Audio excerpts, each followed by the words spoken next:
Hello, dear friend.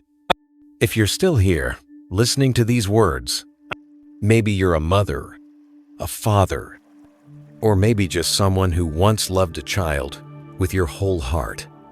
Today, I want to invite you to pause, not to look back with regret, but to revisit the journey of parenthood with a different pair of eyes. The eyes of someone who is waking up. Because being a parent is not just a biological role. It's not just about having a child, raising them, teaching them right from wrong. In the light of Buddhist wisdom, parenthood is a spiritual journey.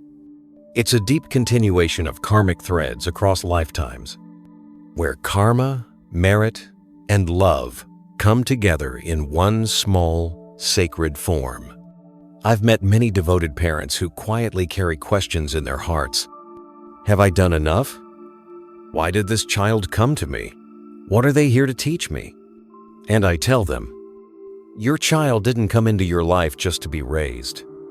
They came to remind you of something from long ago, a debt that hasn't been repaid, a promise that's still unfinished, or simply a shared opportunity to grow together. Some people give birth to gentle children, kind, calm, a source of peace in the home. Others are given fiery, rebellious children who test every ounce of their patience and shake their world. But either way, gentle or difficult, sweet or stormy, your child did not come by accident. The Buddha once said, "No meeting in this lifetime is without karmic cause." Your child is a continuation of invisible ties from the past, sometimes from love and grace, sometimes from lessons that needed healing. I once heard an elderly mother share this with me. My son has been a source of pain for most of my life, but when I looked deeper, I realized he's the one who taught me patience. He taught me compassion. He taught me how to let go, something I never knew how to do in my youth. You see, that child wasn't a curse or a burden. He was her teacher, in the form of her own son, sent to unlock the parts of her heart that had been closed for too long. But sometimes as parents, we forget that.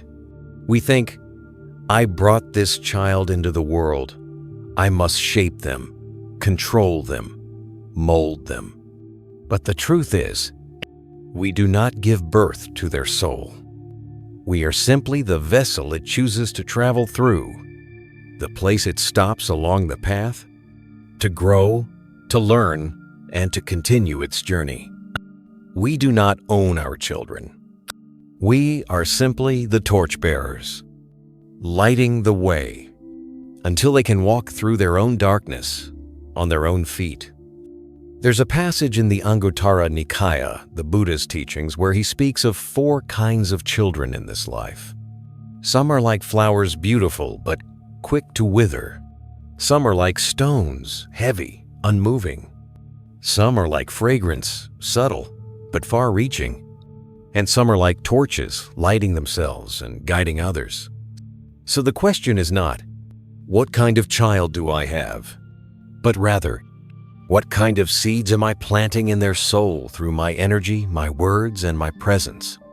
Because each day, when you hug your child, or raise your voice, when you make sacrifices, or whisper complaints, you are imprinting something into that little soul. A soul that may look small, but carries a deep karmic thread and a powerful chance to create merit for both of you. That's what it means to be a parent. Not just a biological bond, but a sacred karmic connection. One that is both beautiful and challenging. One that gives you the chance to transform the past and plant seeds for a future that heals not only your child, but your own soul too. And if you've ever felt like you don't understand your child, or you've questioned whether you've failed them somehow, I want you to know this. You don't have to be perfect. You just have to be present, awake, and honest in your love. Because sometimes raising a child is really the universe's way of helping you raise the forgotten parts of your own soul. There's something deeply important I often remind parents. Your child is not just a smaller person you're supposed to teach. They are a living mirror, quietly reflecting what's still unresolved within you. Many fathers and mothers, when they see their child acting out, angry, withdrawn, overly sensitive, they immediately assume something is wrong with the child. They criticize, they worry, or they try to control. But often, what actually needs healing is not in the child, but in the parent. I once spoke with a father in his early 50s. He was a disciplined man, a bit strict, very structured. His 7-year-old son, on the other hand, was fiery, easily triggered, and difficult to talk to. The father came to me and asked, "Teacher, what's wrong with my son? He doesn't listen to anyone. He's always on the edge of exploding." I stayed quiet for a moment and then gently asked him, "When you were his age, did you ever get angry with your parents?" He went silent. Then his eyes began to well with tears. He whispered, "When I was a kid, I was beaten a lot. I used to be really angry, but I guess I forgot." I said to him, softly, "You didn't forget. You buried that anger deep inside, and now your son is carrying it for you." That's what children do. They become mirrors, and sometimes they reflect the very parts of ourselves we've avoided. The old wounds, the pain we've suppressed for years. In Buddhist teachings, this isn't surprising. The Buddha once said, "When the mind is not purified, the world appears difficult. But when the mind is clear, even difficulties become the path." A defiant child might be a lesson in patience. A child who cries often might be reminding you to listen more. A sensitive child might be echoing the very wounds you carried at age 6 and never fully healed from. Parenting then is not about creating the perfect child. It's about becoming more aware of how you respond to your child, because that tells you what inside of you still needs healing. I remember once, during a retreat, a woman in her 60s opened up in a circle. She cried as she said, "Teacher, I'm starting to realize I'm raising my daughter exactly the way my mother raised me. Cold, distant, lacking affection. And I don't want to pass that on anymore." I placed my hand on her shoulder and said, "Then you're awakening." Because a truly awakened person is the one who dares to stop the transmission of pain. In Buddhism, we call this the transformation of old karma through new wisdom. And that wisdom doesn't always come from books or teachings. Sometimes it arises the moment you realize your child is hurting the way you once did. Have you ever looked into your child's eyes and seen yourself at age 5? At 8? That child version of you just hoping someone would hug you, understand you, or simply ask, "Sweetheart, is something making you sad?" Parenthood is not about control. It's not about perfection. It's about returning to heal the parts of yourself you left behind. And every time you react to your child with yelling or frustration, pause and ask yourself, is this reaction really about my child? Or is this the voice of an old wound speaking through me? Because sometimes what remains unhealed in you will show up again in your child's eyes. But here's the most beautiful part. When you choose to begin healing yourself, you're not just freeing yourself, you're giving your child a new inheritance. Not one of fear, pain, or control, but of love that doesn't come with conditions, of presence, of emotional safety. You don't have to have all the answers. You don't have to fix your past overnight. But if you're willing to pause, to see your child not just as someone to correct, but as someone who can help you reconnect to yourself, then you've already begun the most important journey. The journey of ending cycles and beginning anew with awareness and with love. I once said this to a young mother. You know, every child born into this world is a living sutra, and raising a child with true mindfulness is also a spiritual practice. She looked surprised and asked, "But teacher, isn't spiritual practice about going to the temple, keeping precepts, meditating, chanting Buddha's name? How can cooking, changing diapers, or rocking a crying baby be a form of practice?" I simply smiled and asked her, "Have you ever lost your patience? Ever wanted to scream at 2 a.m. when your baby won't sleep? Ever cried silently because you felt you weren't enough?" She nodded slowly, and I said, "Those moments are the very threshold of transformation. Because parenting isn't a job for the perfect. It is a silent, sacred journey where each day becomes a mirror to your own mind and heart."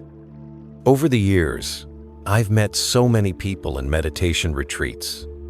Successful business people, retired teachers, weary fathers and mothers, and many of them have told me something striking.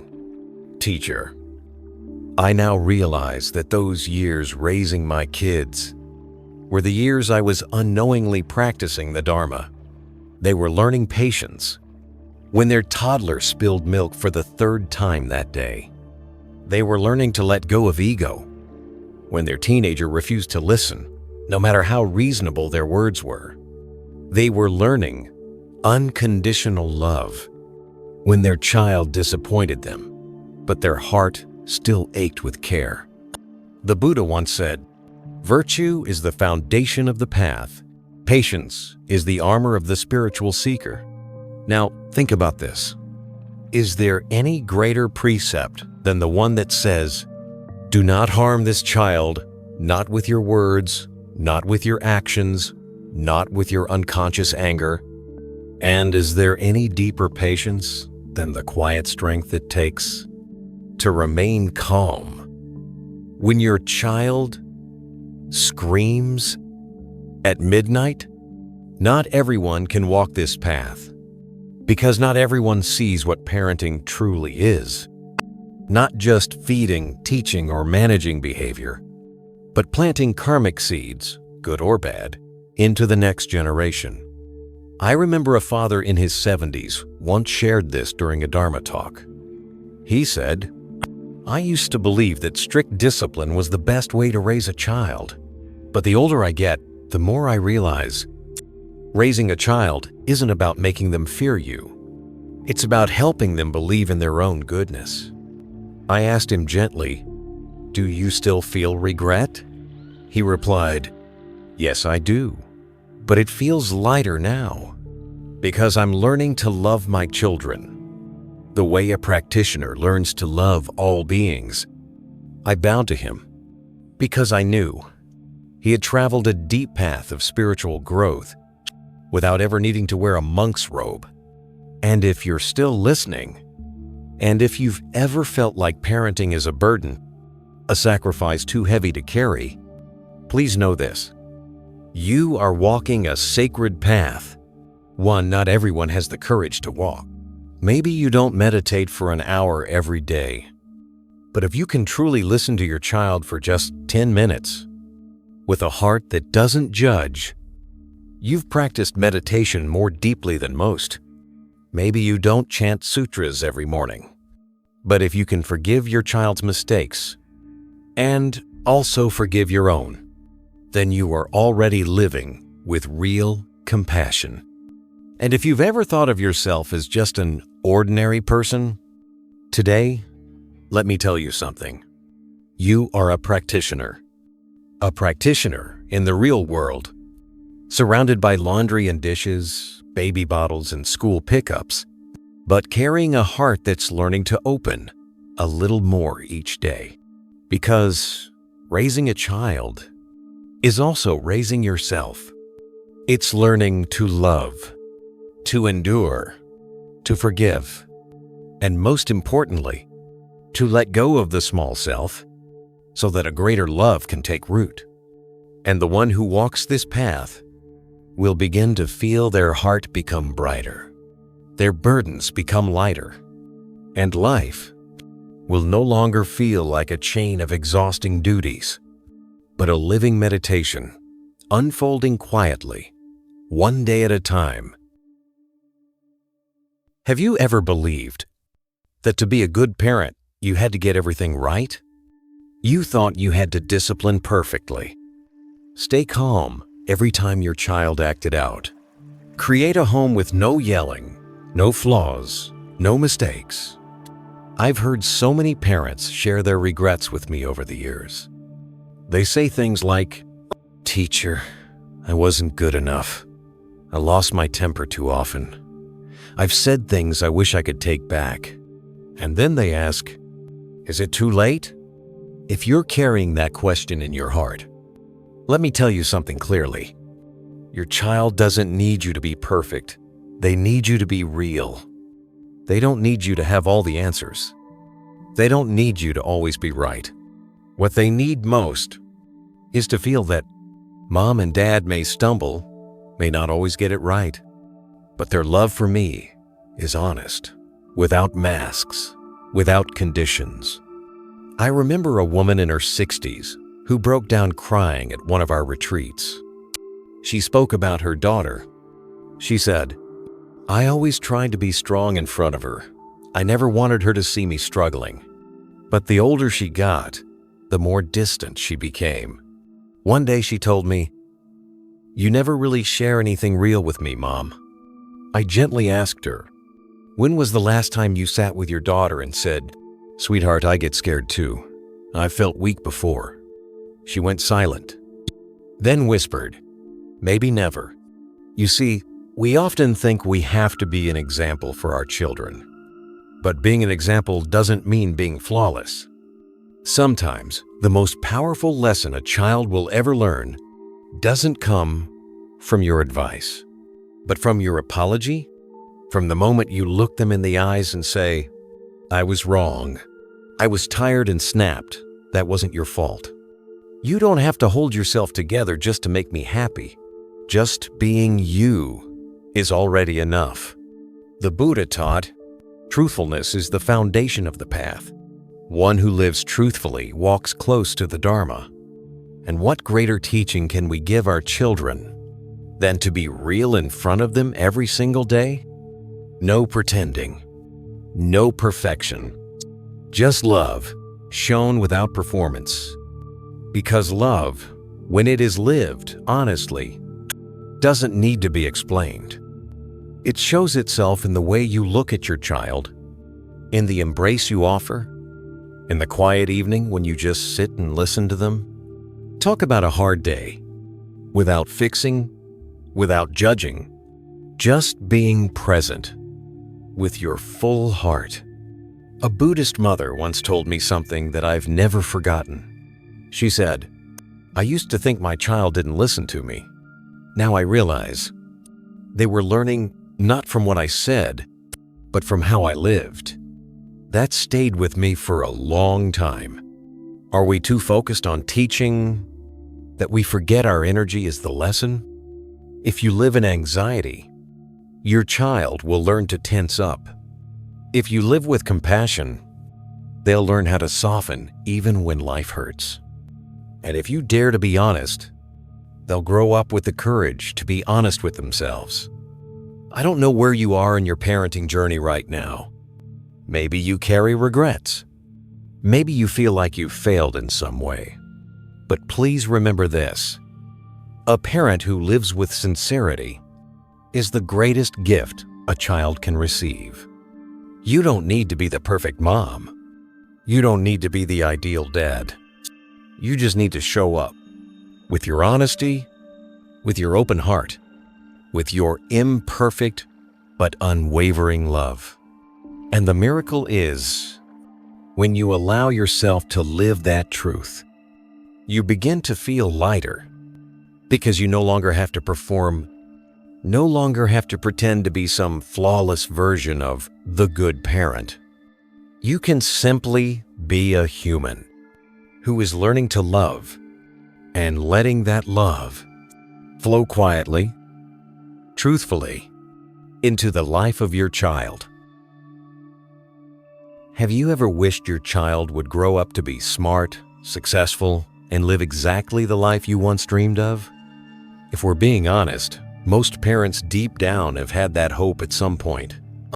And I've sat with many mothers and fathers, Asian and American, working class and highly educated, and you know what they all say to me? "Teacher, I just want what's best for my child." And I believe them. I truly do. But I've also seen how this idea of what's best can slowly become the very thing that weighs a child down. Not because love is wrong, but because expectations when unexamined can become a silent pressure, a shadow that follows our children everywhere. Let me invite you to imagine something. You're carrying an unfulfilled dream from your youth. Maybe you wanted to attend a prestigious university. Maybe you dreamed of becoming a doctor or having a life of stability and comfort. But life didn't quite go that way. Then your child is born, and suddenly, they become the place where all those dreams are projected. You don't think you're pushing. You call it encouragement, guidance, preparing them for a better future. But if you look deeply into your child's eyes, you might see something else. You might see that they didn't come here to live out your unfinished story. They came to write their own.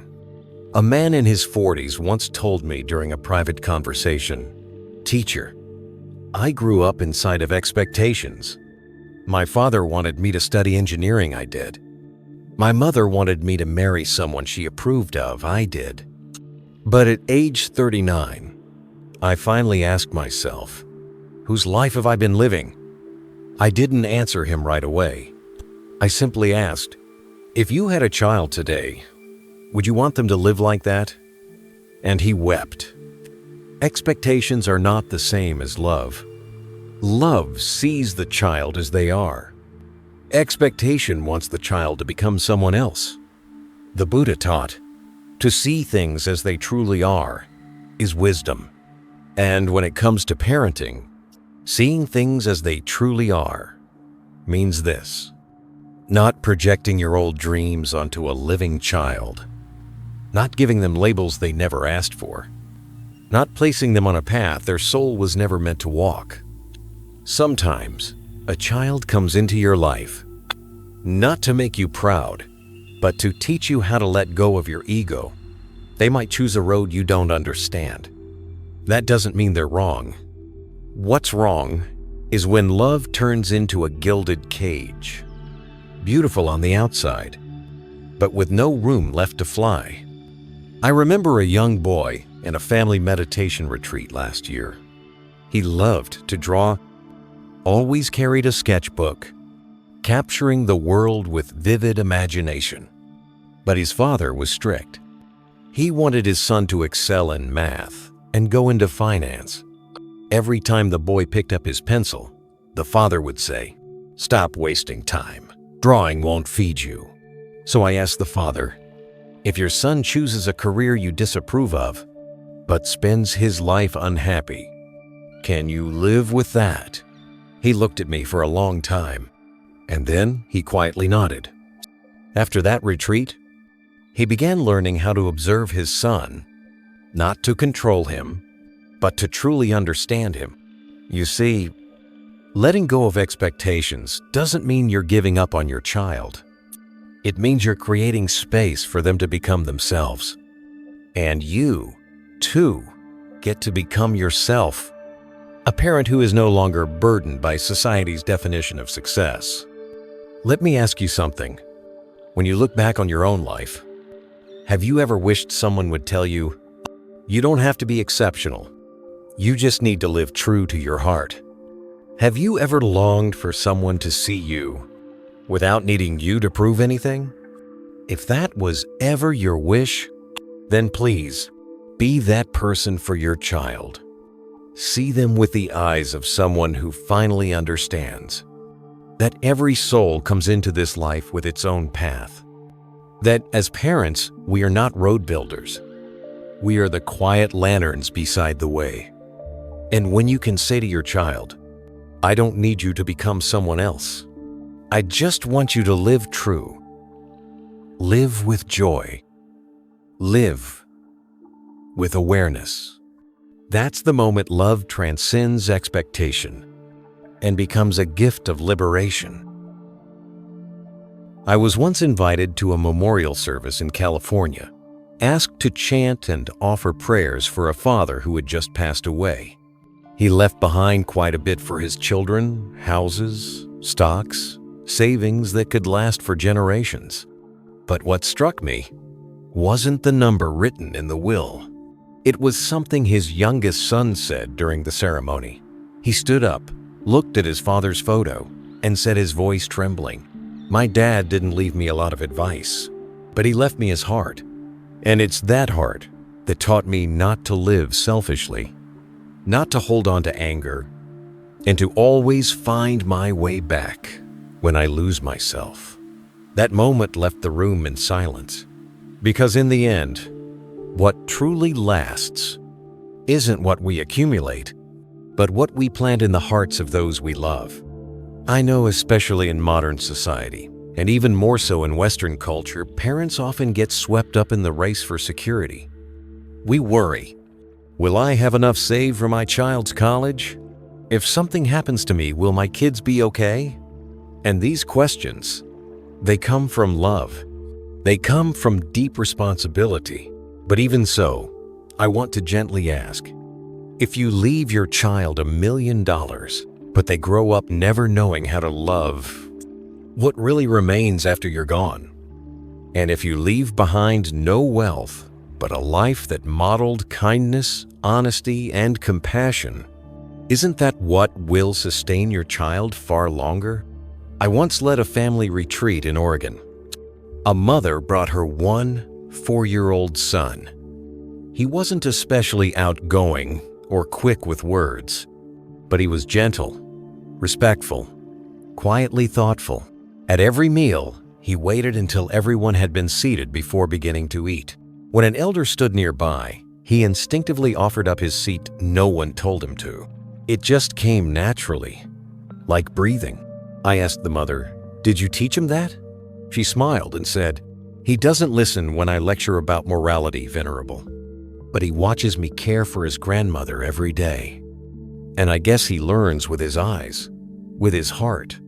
The Buddha once said, if you want to know someone's past, look at their present life. If you want to know their future, look at their actions now.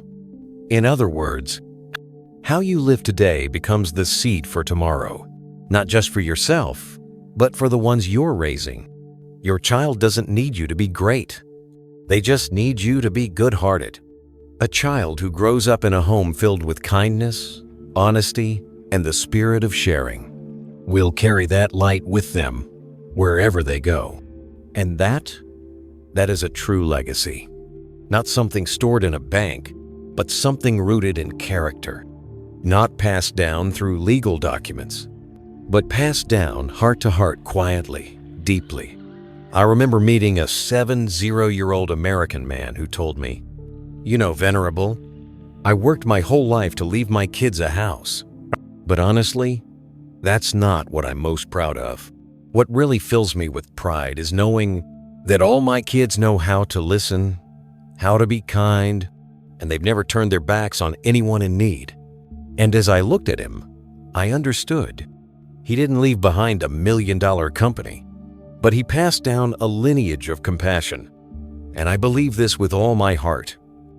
Every time one of his children does something kind in the world, a part of his merit keeps growing. Dear friend, if you're someone who lies awake thinking, "I don't have much to leave behind for my kids. I'm not wealthy.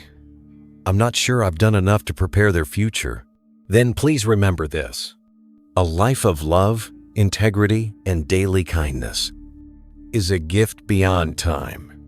It can't be stolen. It doesn't lose value with inflation. It doesn't fade away.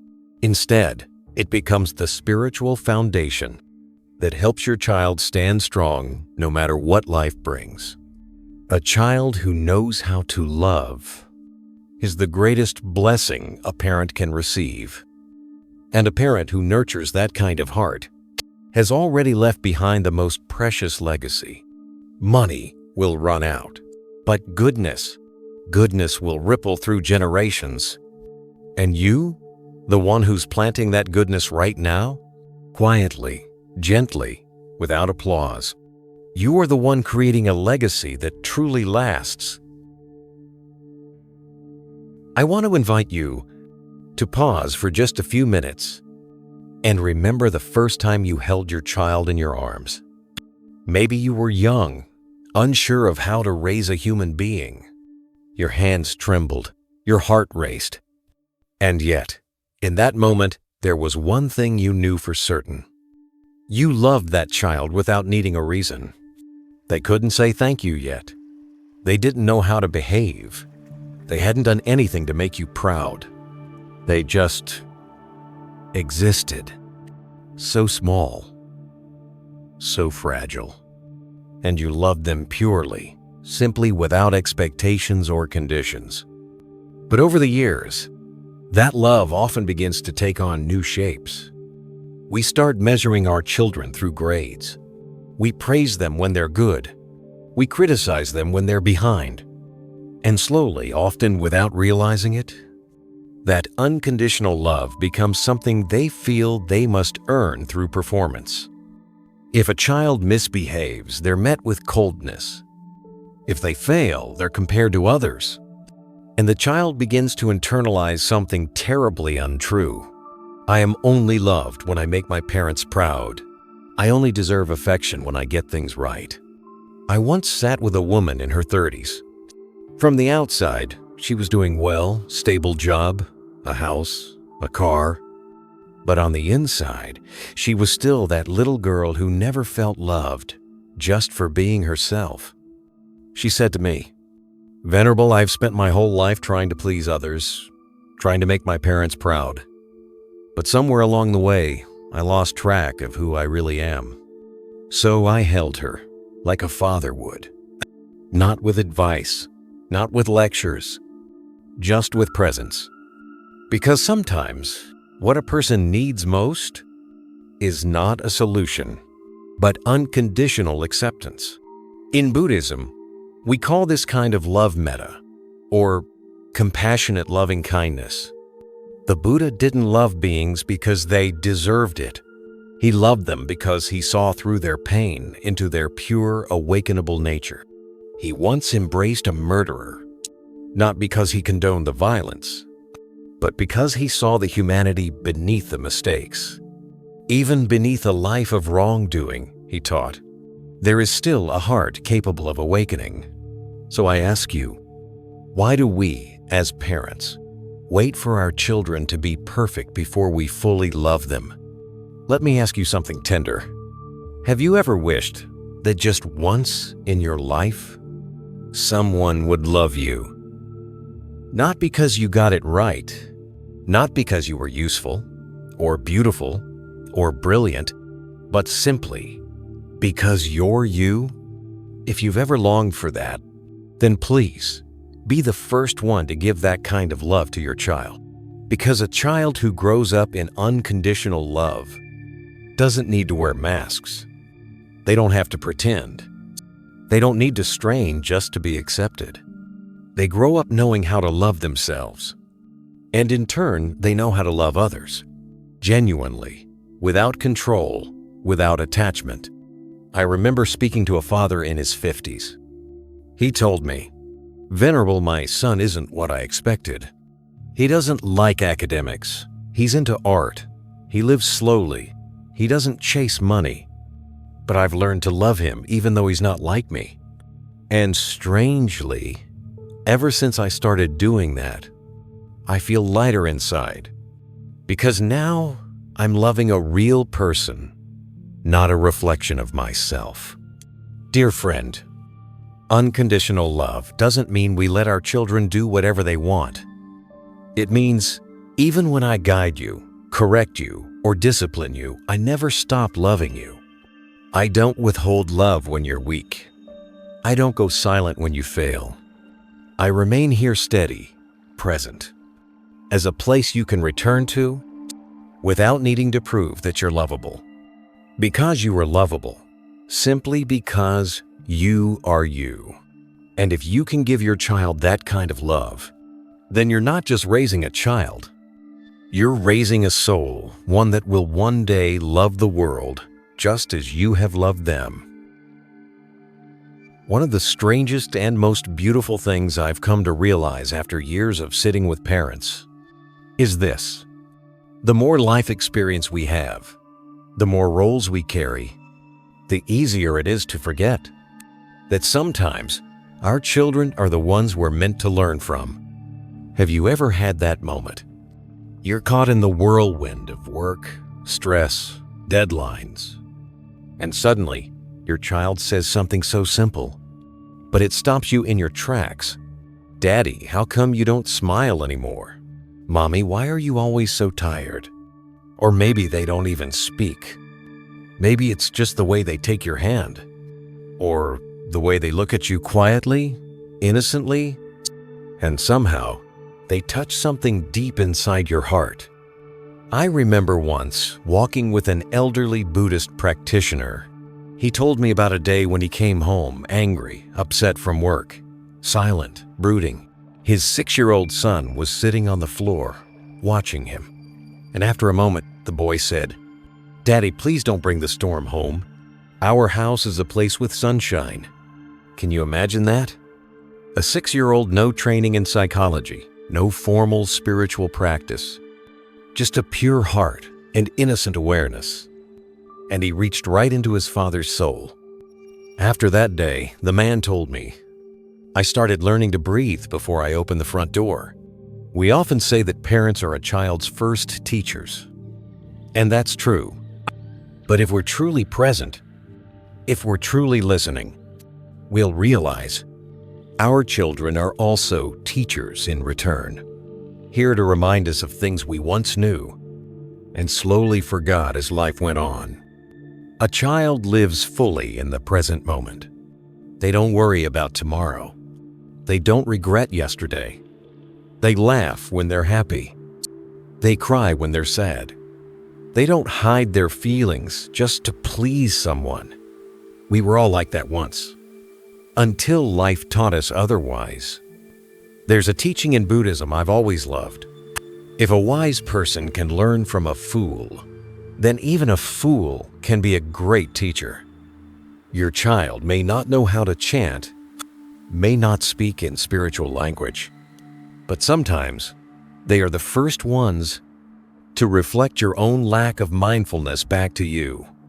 When you feel disconnected from your child, maybe it's time to ask, am I truly present with them?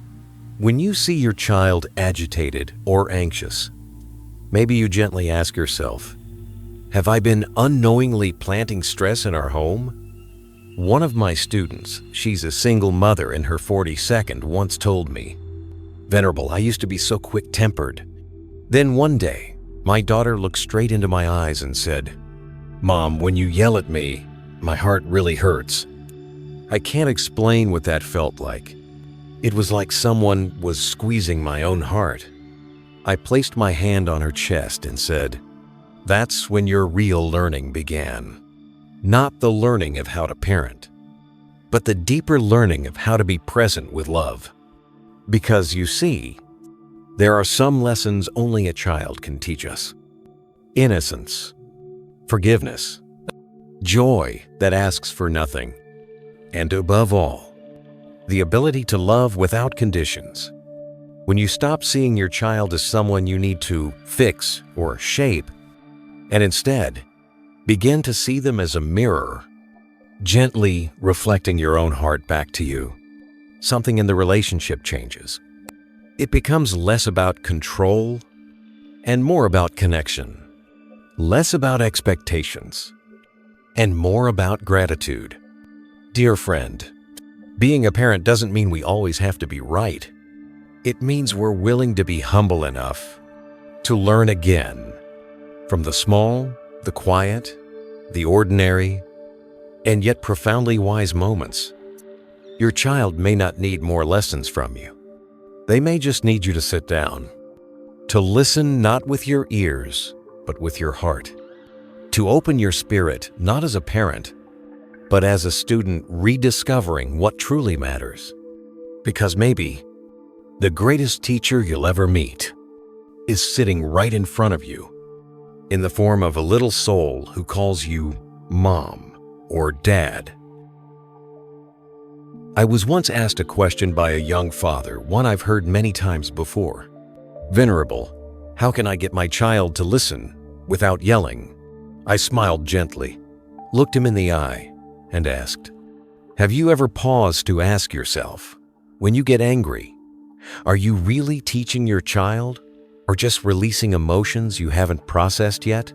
He sat there, silent for a long time. Discipline is one of the most misunderstood parts of parenting. Many people think discipline means punishment, that it's about control, forcing obedience, making a child fall in line. But from the lens of Buddhist wisdom and from what I've witnessed in everyday life, I want to invite you to consider something different. Discipline isn't about shaping a child into a mold. It's about helping a child see themselves clearly and learn to take responsibility for their own actions. And that kind of discipline can't happen unless we as parents have learned it first. I once knew a mother who was very strict with her son. If he got a math problem wrong, she yelled. If he spilled his milk, she scolded him. If he acted out, she made him stand in the corner. So I asked her, "Do you often lose your temper with your husband?" She nodded. "And after yelling at your son unfairly, do you ever apologize?" She lowered her head, and I simply said this: "Sometimes a child doesn't learn the wrong thing by how they play, but by how their mother reacts." The Buddha taught, if you wish to guide others, you must first learn to govern yourself. One who cannot master their own mind cannot truly lead another. If you want your child to learn self-regulation, then you must be the first to model it. Discipline doesn't start with, "What did my child do wrong?" It starts with, "How am I living as their example?" I spent years in a monastery, a place of structure, order, and mindfulness. But here's what made it special. No one had to watch us. No one needed to enforce rules. Why? Because each of us understood. Discipline isn't about someone making me obey. It's about choosing to live with awareness. And if that kind of self-discipline can be taught to adults, it can be planted in a child, but only if the seed comes from our own example. One Buddhist father told me a story about his 8-year-old daughter. She accidentally broke a glass, but instead of scolding her, he sat beside her and asked, "What do you think just happened?" "I broke the glass. And how do you feel about that?" "I'm scared you'll be mad, but I know I need to be more careful." And he replied, "I'm not going to yell at you, sweetheart, because I want you to learn from what happened, not learn to fear your father." That's what discipline with compassion looks like. No shouting, no punishment, just presence and love. Now, I'm not saying that as parents, we'll never feel angry. We're human. We get tired. We get frustrated. We make mistakes. But what I am inviting you to consider is this. Can you pause, take a breath, and teach your child through your presence, not just your words? A father who always yells teaches that anger is a normal reaction. A mother who constantly suppresses her pain teaches that suffering is part of love. But a father who breathes before he speaks, a mother who says, "I'm sorry," when she goes too far, that's someone teaching their child humility, compassion, and growth. Dear friend, if you're wondering, how do I raise a responsible child? Then please remember this. Discipline starts with you, not with your voice, not with punishments, but with how you live, day by day. When you keep your word, when you show up on time, When you take responsibility for your own emotions, when you live mindfully, because believe me, your child doesn't listen to you as much as you think, but they watch you far more than you realize. And one day, when your child apologizes on their own after being rude, when they clean up a mess without being asked, when they pause before reacting and choose to listen instead, that's when you'll understand you've taught them something far more powerful than obedience. You've taught them awareness. And that's what discipline is meant to be. Not a leash, but a gift. Not a way to bind them, but a compass to help them guide themselves through life with kindness and integrity. But for that gift to be real, the one offering it must first live it. I remember one afternoon, I was sitting in stillness, meditating in a quiet pine forest in Northern California. The breeze was gentle, the air was cool and crisp, and suddenly a question rose up in my heart. Why is it that some become parents and others become their children? Have you ever wondered that? Out of billions of souls in this world, why did that child choose you? Why do some children bring joy from the very first moment, while others bring tears you've cried more times than you can count?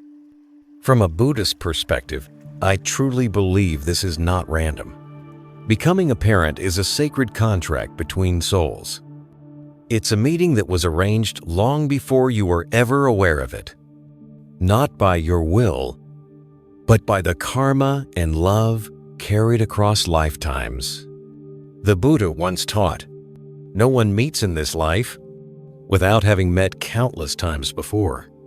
That means the child you're raising today may have once been your friend, your parent, your beloved, or even someone who once hurt you. And now, this soul has returned, not just to learn, but to heal, to continue what was left unfinished, to complete something ancient and unseen. I once worked with a mother whose son had autism. In the beginning, she was overwhelmed. She asked the heavens, "What did I do to deserve this? Why this child?" She blamed herself. She blamed fate. But as the years went on, I watched her slowly transform. From someone quick to anger, she softened. From someone used to controlling everything, she learned to listen and to let go. One day, she came to the monastery and quietly said to me, "Venerable, I finally understand. He didn't come here for me to teach him. He came here to open my heart." And in that moment, I knew the soul contract had been activated. No one owes anyone anything. Only souls who have loved each other so deeply would dare return in this life to challenge one another, just to grow together, just to walk each other through karma and become wiser. So being a parent is not just a role or a responsibility. It's a spiritual journey. You didn't create your child's soul. You simply became the vessel, the safe harbor, the earthly guide for that soul to rest, to learn, to finish something important. And the miracle is, you're not walking this path alone. When you begin to open your heart, when you practice presence, mindfulness, and healing, your child also begins to shift. Sometimes, it doesn't even take your words. Just your depth of being is enough. I remember during a family retreat, a young father once asked me, "Venerable, what if I'm not good enough? What if I ruin the good karma my child came in with?" I placed my hand on his heart and said, "You don't need to be perfect. You just need to remember this connection between your souls is sacred. And every day that you live with sincerity, you are honoring that sacred contract." Dear friend, the next time you hold your child in your arms, I hope you remember you're not just holding a small human being. You are holding a soul that carries its own past, its own path, but one that chose you as its guide. And if ever there's a moment you feel lost, tired, or unsure, please come back to this truth. Your child didn't come to you by accident, and you didn't choose them randomly. Of all the souls that could have been born, this one chose you to walk together through lessons of love, to learn the art of letting go, and to return together toward the purity that lives deep within us all. A mother in her early 50s once sat in front of me and asked quietly, "Venerable, did I do something wrong? Why is my child always so cold and distant?" I didn't answer right away. Instead, I gently asked her, "When you were a child, did your mother ever hold you?" She froze. Then slowly, tears filled her eyes. "No, Venerable. My mother was very strict. I was never hugged." I looked at her and said softly, "Then maybe your child is feeling something you never received yourself and never learned how to give." You see, so many of us are raising our children with wounds that were never healed. Not because we don't love them, but because we grew up lacking something too. A lack of gentle words, a lack of presence, a lack of safe arms to fall into. Over time, we came to believe that was normal, and unknowingly, we pass it on. Not out of malice, but simply because it's all we knew. In Buddhism, there's a concept called inherited karma. It's not just about what we do, but the energy, habits, and emotional patterns that flow from one generation to the next. A parent with anger issues often gives rise to a child who lives in anxiety. A parent who constantly criticizes may raise a child who never feels good enough. A parent struggling silently with depression might raise a child who feels abandoned, even if that parent is physically present every day. These are not spoken lessons. They are felt truths. I once met a father, a former military man, very disciplined, very tough. He told me, "Venerable, I've never once hit my son, but he's always afraid of me. I don't understand why." I looked into his eyes filled with tension and restraint, and I said gently, "Maybe it's because you were afraid of your father, and your child doesn't need to hear your voice to feel that fear. He just senses the weight you still carry, and that alone makes him shrink inside." We don't have to keep repeating this cycle, and if anyone can stop it, it's the one listening right now. It's you. Even the smallest mindful act can break the stream of inherited pain. When you choose not to yell at your child when you're exhausted, that's a disruption. When you apologize for saying something harsh, that's healing. When you sit down and truly listen to your child, that's breaking a long line of silence that may have lasted for generations. The Buddha once taught, only through mindfulness can we end the cycle of samsara. And in the family, only through mindfulness can we end the cycle of emotional wounds. Dear friend, I know you may be carrying burdens that feel too heavy. You were hurt and perhaps never knew how to speak about it. You were told to be strong, but no one ever gave you permission to be soft. And then you became a parent, bringing along all those silent stories and layers of armor that you might not even realize are still there. But if you're here now listening to this message, then it means one thing. You've already taken your first step out of unconsciousness. You've begun the journey of mindfulness, and that is the greatest gift you could ever offer your child. I once told a mother who was drowning in despair, "You don't need to be a perfect mom. You only need to be mindful enough not to pass on the pain that was never healed in you."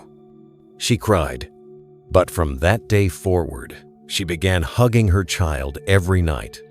Even though she didn't have the words, she just hugged, just showed up, just breathed beside her child. With a heart slowly learning how to soften, Healing is not something grand. It doesn't require money. It doesn't require knowledge. It begins with honesty with yourself, with the courage to face an old wound, not to blame anyone, but simply to stop it from being passed on again. Because if you don't heal it, your child will have to carry it. But if you do, you're not only freeing yourself, you're giving the next generation a completely different beginning. You don't need to erase your past. You only need to live differently in the present. Every choice you make today, with awareness, with compassion, with care, is how you interrupt an old stream of karma and begin a new stream of possibility. I'd like to invite you, in these final moments of this video, to simply pause, not to understand more, but to feel more deeply, because maybe what you carry in your heart right now isn't a question, but a quiet emptiness. An emptiness that might come from a child who left too soon, a baby you never got to hold, or a child who's still alive but whose spirit feels far away and you don't know how to call them back. Let me speak to that part of you with all the sincerity in my heart. Being a parent is not just about bringing a child into the world. It's about stepping into a sacred spiritual journey. A journey where souls don't meet by chance, but by a timeless promise made long ago, an agreement written across lifetimes. I once sat with a father in his 62nd, living alone after losing his daughter to a terminal illness. He told me, "Venerable, I only had 14 years with her, but it feels like she changed my whole life." I nodded gently and replied, "Some souls don't come to stay. They come to awaken something in us, and then they go." Then I shared with him a line from the Buddhist teachings. A person may stay with us a lifetime and change nothing, but someone who is only here a short while can awaken us forever. Over the years, I've met many parents who began their spiritual journey not because they were seeking enlightenment, but because they were trying to understand the child who had left this world. They no longer asked, "Why did my child have to go?" They began to ask, "What did my child come to teach me? How can I keep living in a way that honors the lesson they brought?" And in that shift, they were no longer just parents who lost a child. They became guardians of their child's soul legacy, living with deeper presence, greater meaning, and quiet devotion. So if there's a place in your heart that still aches from a loss you've never been able to name, please remember this: no soul comes to us without purpose. Even the ones who only stayed a few weeks in the womb, even the ones who left right after birth, even the grown children who walked away without a word. Every one of those souls was part of your spiritual path. They came not to remain, but to awaken something in you that had gone to sleep. Presence, compassion, gratitude, and sometimes the ability to let go with love. One time, during a silent retreat, a mother cried silently in my arms. Afterward, she whispered just one sentence, "Venerable, I finally understand. Losing my child wasn't the end. It was the beginning of finding myself again." My dear friend, maybe you've lived a long life. Maybe you've been a parent, or maybe you haven't. Maybe you've loved your child deeply, or struggled with anger, distance, regret. Or maybe you've lost the connection and it still stings in your heart. But I want to say this to you. As someone who has sat with many families through pain and beauty alike, the journey of parenthood has no finish line. It doesn't end when your child grows up. It doesn't end when someone walks away. And it certainly doesn't end in one lifetime. To be a parent is to step into a sacred contract, one that goes deeper than blood or biology. It means being chosen to learn how to love without control, to care without condition, to witness without judgment, and most of all, to learn how to let go without letting go of love. If you're still walking this path, even if your children now have lives of their own, Please don't ever say, "My role is over." Because a mindful parent can still heal the past by choosing to live differently now. You can still offer light to your child with a word, a hug, or simply by being fully present today. And I believe with all my heart, when a child, wherever they are, alive or gone, near or far, feels that your heart has truly softened, they will know, I didn't come to this world in vain. I left something behind in the heart of my mother, my father. And in that knowing, the lesson between two souls becomes complete. If something in this message touched your heart today, I invite you to leave a comment below. Maybe it's a memory with your child, a lesson you've learned, or simply a heartfelt blessing for those still walking this path of parenting. And if you wish to continue this journey with us, a journey of mindful living, loving, and healing, I warmly invite you. Subscribe to Buddhism Seeds. Click the like button if this message was meaningful to you. Share it with someone who may need a gentle reminder of presence, healing, and the love that transcends form. Because we are not here just to raise children, we are here to walk beside them, learning how to love more deeply, shine more brightly, and live more quietly together. Namo Shakyamuni Buddha, and I look forward to seeing you in the next video.